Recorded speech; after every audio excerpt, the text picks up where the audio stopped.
Welcome to Hello Christian Fellowship, and welcome to our 10 o'clock devotions.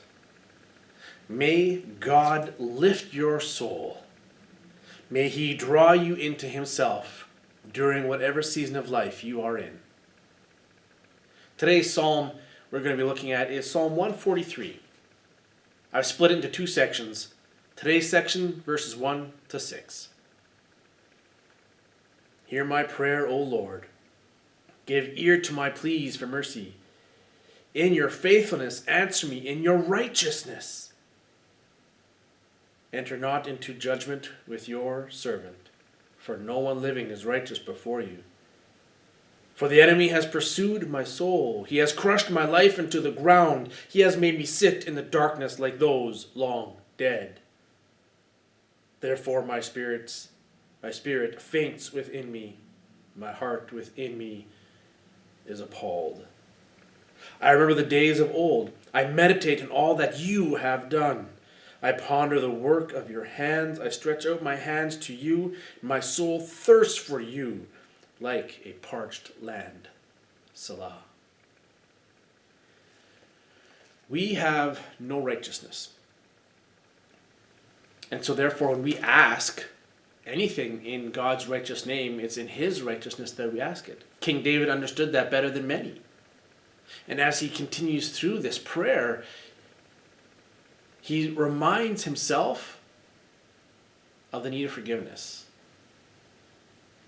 pleading God not to judge him, but to forgive him in His mercy and His grace.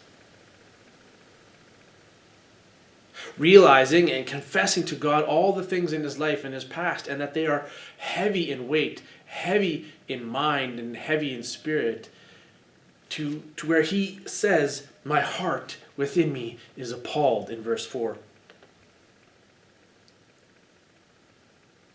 He remembers his problems. He remembers his mistakes, and he's meditating. He's thinking on them. They are being rather brought to his mind by Satan, who, let's be honest, does these things at the most inopportune time. He will bring to memory our sins of the past, or perhaps our old lifestyle, perhaps our poor decisions, perhaps the moments where we chose something other than God to be the most important thing.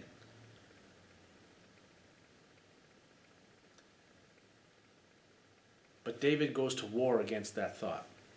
He goes to war against what Satan is doing simply by meditating on what God has done. Simply by remembering the days of old and the beautiful things God had done for him. In the ways that God had provided, in the ways that God had protected, the ways that God had won battles for him. He was remembering the words of God Himself. He was remembering the deeds of God Himself. Remembering those drew within him a soul that thirsts for God, like a land facing drought thirsts for water. So here's our question of the day. What does your mind rest on? Do you remember your problems and then just stay there? Or do you remember your problems and then remember God? Remember all that He has done. Remember all that He is doing. Because in those moments, you will find peace, you will find comfort, and you will find that your soul will thirst for God, and it will draw you into His Word. So may God bless you as you meditate on the things of God, as you meditate on His Word, as you read through His Word and pray the Scriptures. He will draw you in, and your soul will thirst for Him. May God bless you. Have a great day.